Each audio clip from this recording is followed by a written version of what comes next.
On the first day of the week at early dawn, they came to the tomb, taking the spices that they had prepared. They found the stone rolled away from the tomb, but when they went in, they did not find the body. While they were perplexed about this, suddenly 2 men in dazzling clothes stood beside them.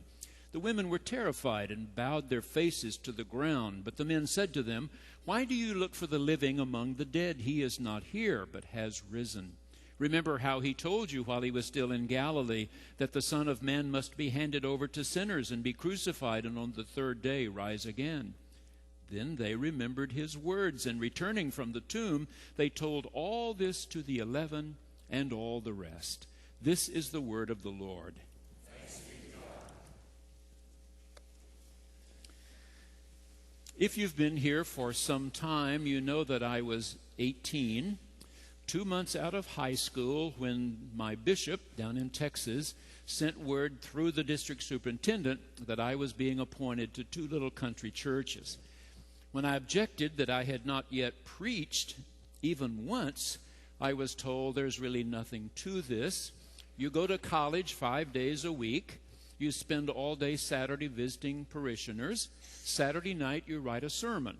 The next morning you get up and drive 17 miles to the smaller church and you preach at 9. Then you drive 17 miles back to the bigger church and you preach at 11.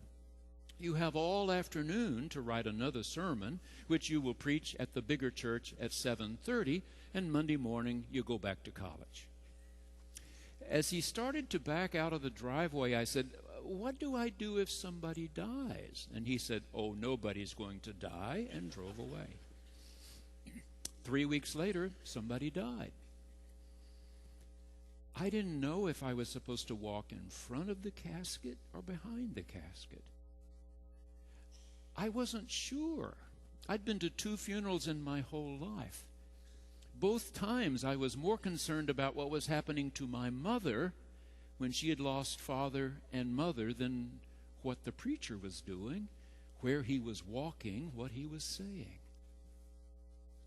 But as of Thursday afternoon, I've been with 924 families in just such a situation. But I've learned through the years some important things. I went straight through, going through summertime. I got my bachelor's degree in 3 years, and going through the summer, I finished 3 years of graduate school. I was fully ordained when I was 24 years old. In seminary, they told us about stages of grief. They told us about a horrible fire that had occurred in Boston in 1942 at a place called the Coconut Grove. Just months after our country had been thrust into this horrible World War II, young adults in Boston were trying to relieve the strain with a big night out at a nightclub when suddenly a fire erupted.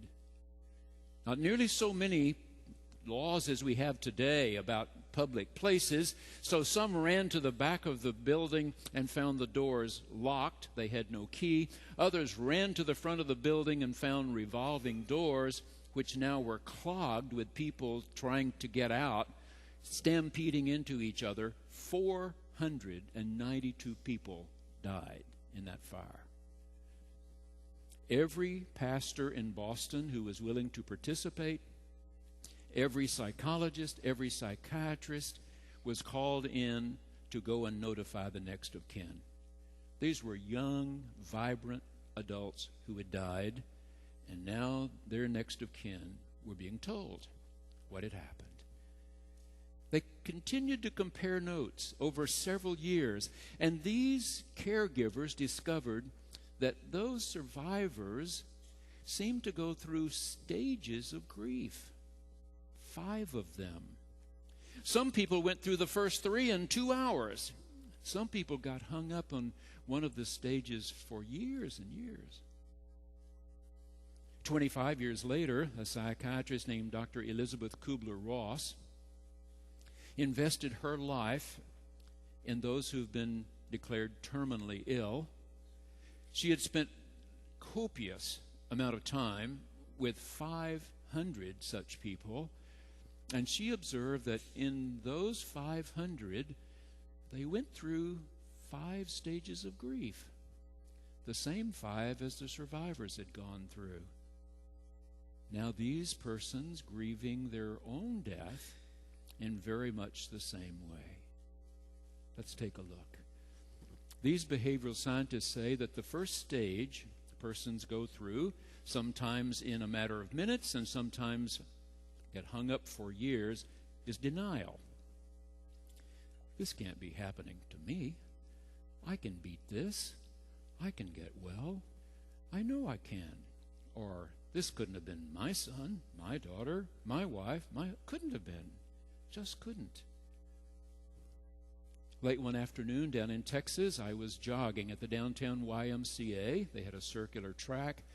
I'd made several laps when I came around one corner, and there stood a Beaumont police officer in full uniform blocking the path. My heart sank. I had 3 kids. I had a wife. What had happened? Something went wrong with one of my kids. Somebody had hurt my wife. And when I got to him, he asked if I was, in fact, the pastor of a certain young man in the city. I said, yes. And he said, he has stuck a deer rifle in the roof of his mouth and pulled the trigger. I need you to shower and dress as quickly as you can and go with me to help tell his wife. I've never forgotten that late afternoon, having to tell her. This young man was 36. I was 35. His wife, my wife, same age. They had a daughter, so did we. They had 2 sons, so did we. Their sons, our sons, same little league team. It was horrible to try to help her, to call each one of the children home from playing with their friends, and tell these 3 small children their father was not coming home again. I promised her I would do anything I could to help her get through this horrible thing. So as others began to come and give more support, come and prepare the evening meal, make coffee, help clean up around, finally, as things quietened down a little, I said, I'm going to go on home now, but you can call me if you need me. I'll check in with you in the morning. And she said, I want to see him. I said, didn't you hear what the police officer said to you? And she grabbed my lapels of my coat and said, I need to see him. You told me you would help me. I need you to take me to see him. I said, let me call the funeral director. I called, and he said, I can drape him well enough. Bring her over. And so I took her over. She and I walked into the room with the funeral director, and when she reached out and caught hold of his hand and wept for 3 or 4 minutes, she said, okay, I'm ready to go. Denial, number 1. Number 2 is anger. Anger. This is sometimes visited upon physicians when death has come, a police officer, clergy person who didn't happen to be there at the exact moment that death came. It can be foisted on a number of different individuals. When I was 19 in college that summer, I got a call late one afternoon that one of the men in the smaller of my 2 churches had just had a heart attack and was dead. He was 44. I knew this family really well. They lived farther out in the country than I did. I rode a school bus into the Carthage Independent Schools for 12 years, every morning, every afternoon, and the 5 children of this man rode the same school bus. They were already on the bus when my sister and brother got on every day, and 2 months after I was graduated from high school, I was their pastor. I knew them well. I rushed to their house.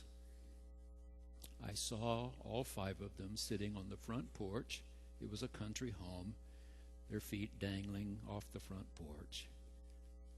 And I could hear their mother screaming from the other room, how could he do this to me? How could he die and leave me with 5 kids?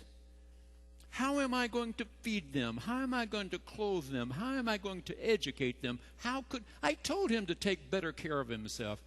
And as one neighbor after another would arrive and go in to see her, she started all over again, same.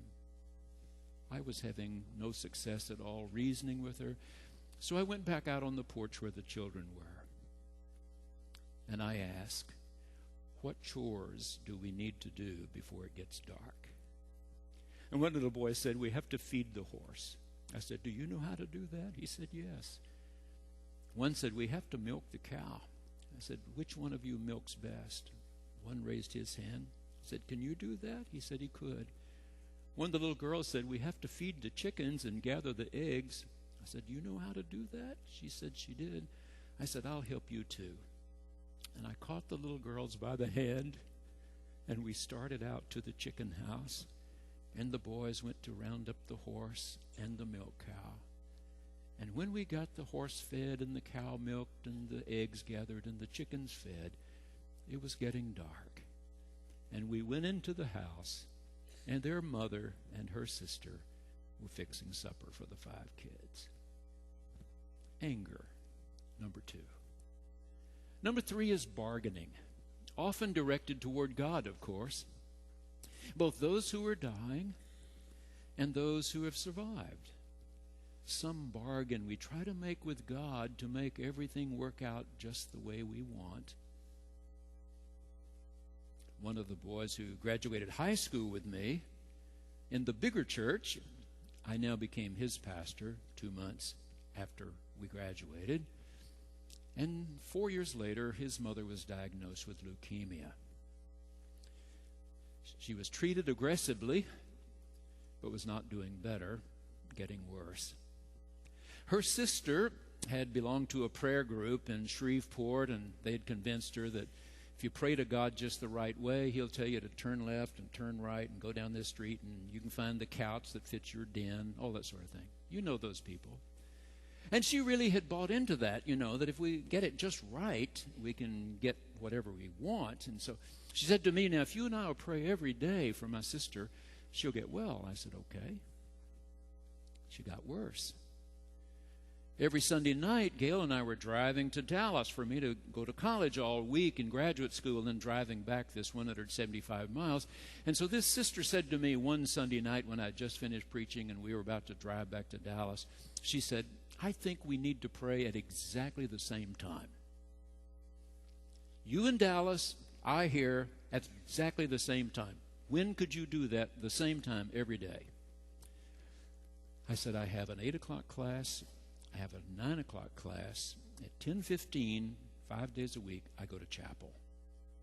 That'd probably be the best time. She said, 10:30? I said, 10:30.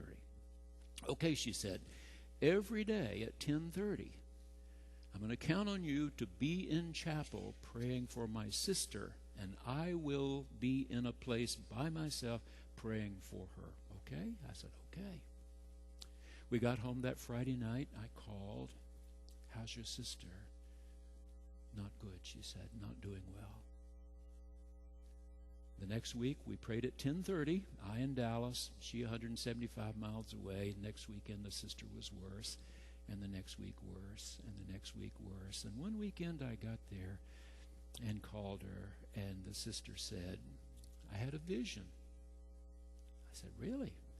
Said, yes, the Lord spoke to me in a vision this week and said, my sister is going to receive the perfect healing. I said, really? She said, yes, she's going to die, and He's going to take her home. Bargaining, that's number 3. Number 4 is depression. Depression. It can happen to one who knows he or she's dying. Sometimes they just get so tired, don't have the energy. And sometimes they begin to distance themselves from the people they love the most. And that's really painful. Every other weekend, Thursday night to Saturday night, Gail and I were driving down to Texas to relieve my brother and his wife, sister, and her husband when my dad was dying. One Saturday morning we were hovering there near his bed, and my mother said, "Oh, here comes the preacher." And my dad said, "Oh, no." I said, "Dad, I thought you liked your preacher." He said, "I do like him, but he stays too long." I remembered that. I told myself, don't be the preacher that stays too long. There comes a time when the sick do not have the energy to spend all that time. And sometimes they go into deep depression about their own coming death. They don't talk much, maybe not at all, and may be pushing away the people they love the most. One of my first funerals, a woman died. Had the funeral late Thursday afternoon. Sunday morning, I got up, drove to the smaller church, preached, drove 17 miles back to the bigger church, and as I pulled into the parking area there around that little church, I saw the man, the spouse, standing by the fresh grave in the cemetery. The cemetery is right by the church.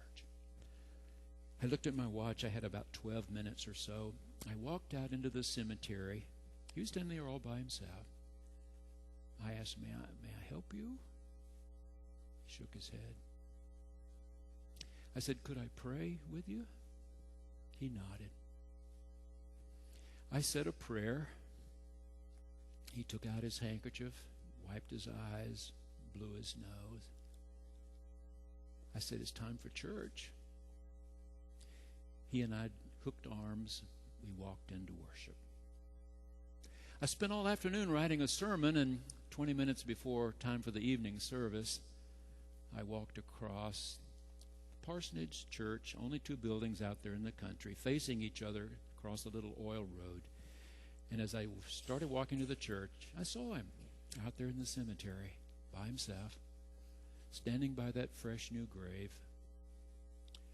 I walked out and said quietly, may I help you?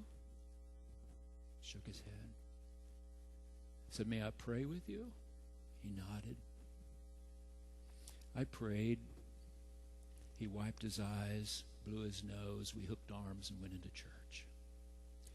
The next Sunday morning, the next Sunday night, the next Sunday morning, the next Sunday night, the next Sunday morning, the next Sunday night. 4 months later, I got a call. He had died.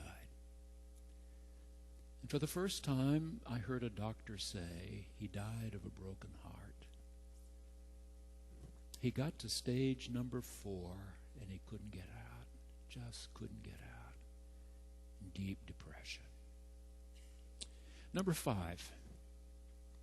Number 5 is acceptance.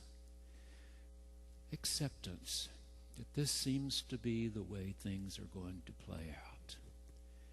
Acceptance when we know someone whom we love is not going to be with us much longer the way we've known them, or we've just found out they have died and we know they're not going to be with us as we've known them before, or when we know ourselves that we're really close to that moment ourselves. And then we turn to these 4 Gospels and we hear each one of these writers tell the story. Luke says the women followed and saw where Joseph of Arimathea put the body. They saw the big stone rolled over the face of the tomb, and they went home to observe Sabbath. From sundown Friday till sundown Saturday, they observed the commandment, Luke says. But when the sun went down Saturday, now they could work, and so they prepared the spices, special fragrances, to anoint his body properly the next morning. All 4 Gospels are unanimous in this. Just as the sun was rising, the women went to the tomb, and they found the stone rolled away. They looked inside, and the body was gone. I've told you that Luke loves one little Greek word, hidu. Hidu, he writes, behold, behold, behold. Your translators got tired of repeating this little word, so they say suddenly. means more than that, I think. It's almost, would you believe? Would you believe as they stood there wondering what in the world had happened? There were two young men in dazzling white clothes. Luke uses this word for dazzling white in another place to describe lightning arching across the sky when the Son of Man comes again. That bright. Saying, "Why are you looking for the living among the dead? He is not here. He has been raised." And would you believe that same afternoon, two of them were walking to their home in Emmaus when suddenly they were joined by a third who asked, "What's your problem?" As they walked along, downcast, faces to the ground, "We thought he was the one, but nobody could kill Messiah." And he began to explain to them how the scriptures do say Messiah could be the suffering servant, the one mocked, the people, the one made faces at him, the one who would die. When they got home at dark, they said, "Come in and eat." They compelled him, "Come in and eat," and gave him the privilege of breaking the bread. And as he broke it and blessed it and gave it, they knew it was the Lord. And they went running back 7 miles to Jerusalem, pounding on the door. And when the disciples opened the door, they said, "Would you believe we've seen the Lord?" And they said, "Yes, he's been here too." Dr. Peter Marshall was a famous preacher from Scotland who came to this country, to the largest Presbyterian church in Atlanta, Georgia. And from there was asked to be pastor of the biggest Presbyterian church in the capital, Washington, D.C., became chaplain to the U.S. Senate. Peter Marshall told a story from Scotland. One of the families in his church had a dying child. And though they did everything they could, medical science did everything it knew how, this child was dying. Even he could tell. And late one afternoon, he said to his mother, "Do you know what happens when we die? Will it hurt?"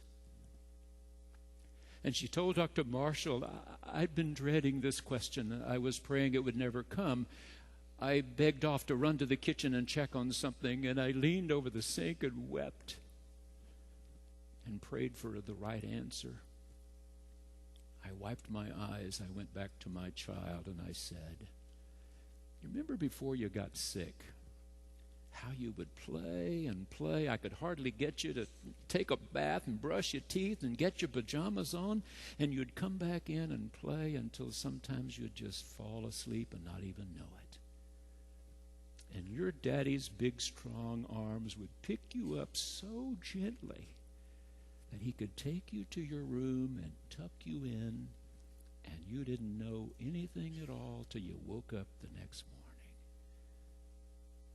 I believe the strong arms of God, as Jesus told us, will come and take us to our very own room, and we wake up and know we're at home with the Lord. And would you believe?